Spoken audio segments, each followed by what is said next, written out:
Okay, so we've completed in the back. I'm really happy with the result. This is dry cutting. This is also the relative sectioning, and angles can be used on wet cutting as well. But one of the beauties of dry cutting is that we can see exactly what the results are, feel the density, and see the effect in real time. So with that, I mentioned that the guide to length, approximately 7 inches at the crown, has been pivoting across to the point where we got to the ear. And now I would like that guide to travel forward.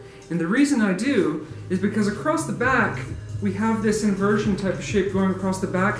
But now I need to take that inversion and I need it to travel. I need it to travel all the way forward to take weight out of the parting.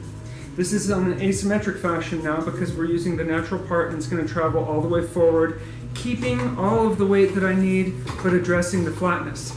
And again, it may not look even that flat through the shorter layers to you right now, but remembering a little goes a long way, and as she's gone for the next 6 to 8 weeks, then this is something that's going to be able to carry her through. And so here we are. Now, when I hold this up, I see square layers. I see a square shape, so I know that by putting this type of steep angle on it, removing that corner, I need to tilt this just for you guys to see. When I see corners like this coming internally out of the hair, it makes me really happy, because that type of weight doesn't have a lot of movement. So this is something that within a long head of hair, essentially keeping the same feel, you can get inside. Now I'm going to lean in a little bit deeper into more of the 6-inch zone as I go across the parting, because there was a little bit more hair to deal with in the back. It's a little bit shorter through the top. So I'm going to hold this section up from the parting. I'm going to place my comb in at approximately 6 inches, and I'm going to see this obvious corner. All that is 100% falling weight. And so I push in with the same type of technique, micro blunt cuts, opening and closing. If you looked at this closely under a microscope, which I never have, but I imagined if it was in a microscope, it would look like little steps. Just little steps all the way instead of the tear. That little tearing angle is actually, if it sounds like it's tearing and it feels like it's tearing, it's tearing.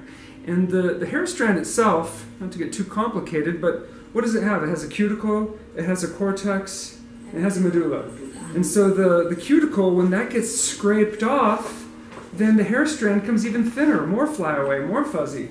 It looks sexy at first because now you got these fluid angles and so forth, but what happens is now the hair is damaged. It doesn't have the protective layer. This technique is designed to preserve the hair and therefore healing it of all the little natural frays from the weather and elements and so forth. So going through creating little blunt cuts through the hair is wonderful in the effect that it's producing with regards to volume, but that it's actually creating a really nice trim through the interior of the shape. I'll go a little deeper. Any more questions? Now you guys may not have caught this, but I actually just slid under my fingers. And not to be a stickler, I did make the point if you could cut on top or on bottom, but I'd like to stay with the same technique, so we'll edit that bit out in the video. Just stay above my finger and cruise across the top. The reason why I like to be a stickler for one technique, there's only one technique used in this. There's a pivot point inversion here, there's a traveling inversion through the top. It's all done with one technique, and so it's more easy to predict the results and create the flow throughout the haircut I want. If I'm changing my angles and I'm doing a bit of slide cutting and a bit of this and cut above the fingers and below, it's just so freehand that I feel like it loses the integrity of the simplicity of the one technique. And so as hairstylists, balancing shapes is always a challenge. You know, I've been doing this for, I think, if not 30 years, darn close to it.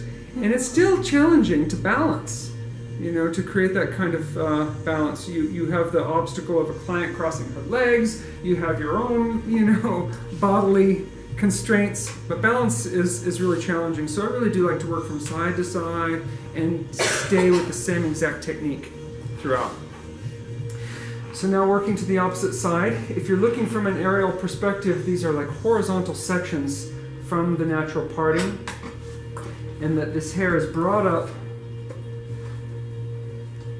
placing the comb in to show me that 6-inch mark and recognizing once again there's a big corner there. This is going to be really exciting. It's a very new tailoring experience within this haircut will be for Casey to get this kind of pop in the layers.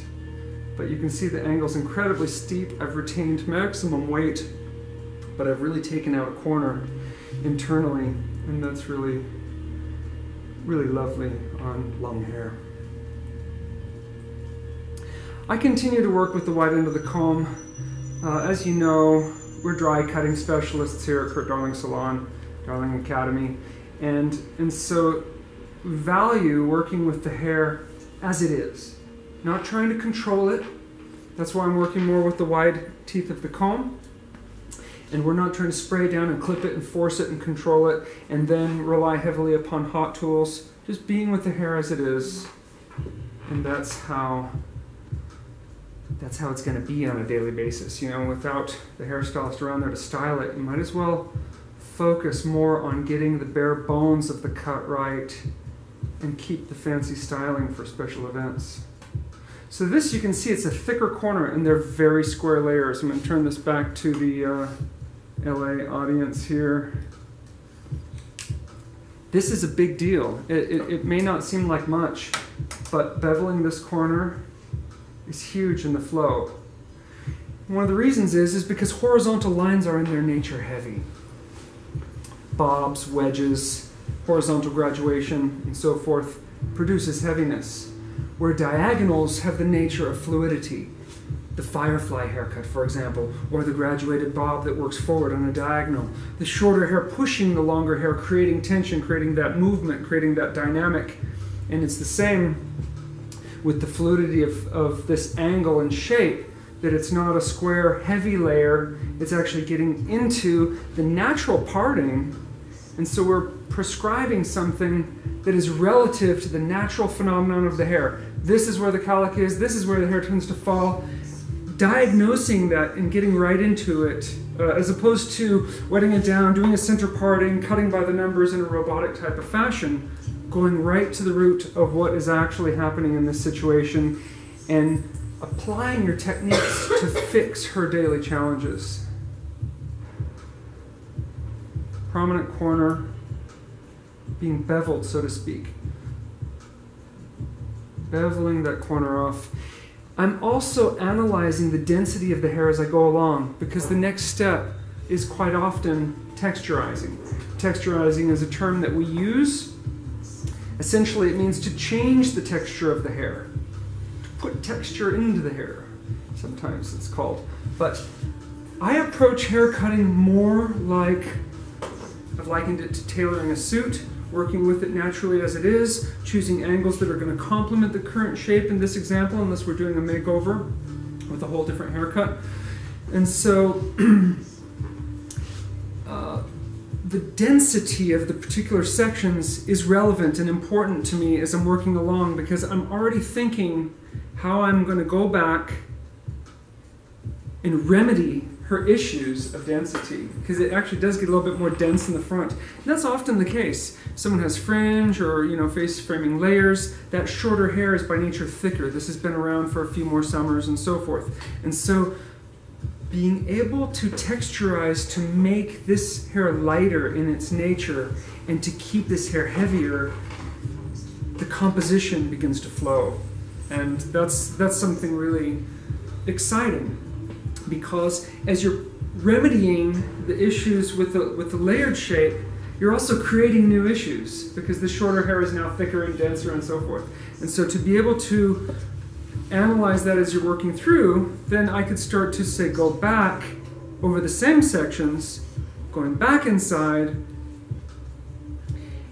and starting to go deeper. So this is about 50% into the interior, and with very gentle micro blunt cuts I can go through and create a channeling type of effect. I like to think of this as some space within it for the light and the shadows, almost as if you've ran your fingers through the hair. And so working back with the same sections, I like to emphasize the same sections because you're breaking the hair down technically, you've got pivot points, you've got these angles, And if you resection in the same way that you did in the first place, it allows you to actually check the work that you've just done and check it in the exact fashion, not cross-checking and so forth, which is a whole different discussion. So I felt that the density is thicker through the front. It's generally relative because the layers are shorter. So I don't need to go so much into the interior here, but on both sides of this inversion, I'll now go back with the same type of sectioning technique and bring this through. So I'm excited about sharing this on the video. I'm excited about Austin being able to share this in sort of real time with us. They can take a look at these techniques tomorrow and enhance their day. And what I would like to do is I'd like to honor you guys. We've dedicated every week to education here at the Curt Darling Salon for 2 years. So we had, of course, our soft opening 2 years ago, a little later, it was like June. But coming up in February is the actual 2 years of us being here together. And we've got together every Wednesday night and we break down all of the haircuts, from blunt haircuts to graduated shapes, now layering, do a special class on men's cuts, texturizing and so forth. But it's exciting to have a chance to share that with our team members in Texas and potentially with other stylists that are interested around the world. And so that leads me to say that I can't wait to see each and every one of you give a demonstration for video that we can put on YouTube. And so I'd like to say now that I'd like to encourage you all to think of your favorite demonstration that you'd like to share with us and get ready. And what we can do is we can do some quick things. You know, it doesn't have to be a long, drawn out cut, but you can share some of your favorite techniques. Especially if you have a client, you've been working with their hair for a while and you found a couple techniques that really work well with them. You could bring them in 10 or 15 minutes, share these techniques. We can give that, for the Austin stylists, as well as other stylists around the world that might be interested. Now you'll notice that I'm starting to change the technique. I've gone through the inversion inside, I've created these subtle channels that are going to remove a little extra weight, lighten up the texture. Around the face framing layers, this is something that I'm going to approach with a texturizing technique. It's twist cutting. I'm combing the hair out approximately 45 degrees from the head. And the elevation is important because, as you know, elevation removes weight. I want to remove more weight through the top and less weight toward the bottom. So you'll notice that even though I'm maybe simply texturizing the hair, the elevation does come into play. And also recognizing that the joint of the blades will very gently do these same micro blunt cuts. It is another angle in motion because there's a fluidity here, moving the scissors along. I am not scraping the hair, I'm not tearing the hair. I'm actually using this idea of little blunt cuts and then the fluidity of my hand working down the strand. This twist cutting, when those cuts unravel, they unravel in a corkscrew fashion, encircling this particular strand, creating an inherent chunkiness to that sexy piece right there. So there's a separation and there's a phenomenon because it's been twisted of the shorter hairs unraveling around that particular chunk. So you can see right now that it's more heavy in through the sides and want to create a little bit more of a piecey, chunky feel throughout the face. And so I'll continue working down. And again, it's important for me to feel the density of the hair, and that density may just inform me to how much I actually elevate the hair. It's still quite dense through the top, so the elevation is approximately 45 degrees, working the micro blunt cuts. And I need to get into the interior a little bit. It might surprise you how close to the interior I really do go. But I like to have a few random playful pieces inside there. That way if she ever puts it up, a few little sprigs can kind of fall out. I think that's really cool. And then we can start to work down. And what I wanted to emphasize in this moment is that as we start to work through into the finer hair from the bottom, that it would be nice to start to decrease the elevation, cut that in about half, and call that 22.5 degrees. I'm joking, but approximately it's just kind of low like that. And I love how that unravels and encircles that particular strand. Now when you get into the bottom, I'm not really wanting to go into the interior. I need to change techniques is what I need to do, but I want to heal some of these ends. Some of them look a little bit frayed. And so what I'm going to do is take a diagonal section, because I like to work with my sections relatively parallel to the line that I'm actually cutting. So this angle is going to flow on a diagonal, and I can start to examine some of the frayed looking hairs that really need to get some attention. And I want to illustrate the point here, although I'm not taking much length. I would elevate at 45 degrees here, and I will go ahead and point cut to take some weight away in the first section. As I continue down from the fringe into the sides, that tension, I'm holding it up here, but I'm starting to drop immediately.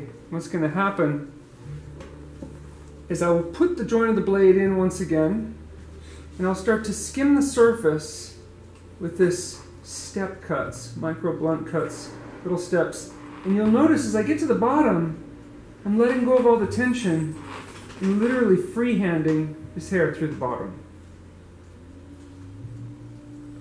So this freehand kind of motion, in other words, this doesn't need to be stretched and pulled and cut. It needs to have the principles of blunt cutting, which means no tension, no elevation, no over-direction, much more as it naturally falls, because that's how you produce weight within haircuts. So seen from a slightly different hand position, look like this, letting go. I'm freehanding. I'm freehanding, and I can see the little ends that need to be trimmed as I go along, starting to work through those ends like that. Okay, so now we're going to slip over to the other side. Are there any questions or comments about face framing layers, shapes, texturizing, anything you might want to ask about working around the face in particular? Yeah, I just noticed that there's, just all sorts of different ways of elevating and bringing maybe the fringes forward to soften the layers, or bringing them down to maintain a little bit more of the integrity of the line around there. Yep. So yeah, just going through that, just kind of reiterating that keeping the strength of the line versus kind of maybe elevating, or if you're working with, say, something that's maybe a little bit more graduated, where you want to keep kind of a bowl look, where you would still want to just keep your graduation just very steady, but keeping that so it still turns under. Is that? Yeah. So, I mean, what I'd like to say to that is that, with regards to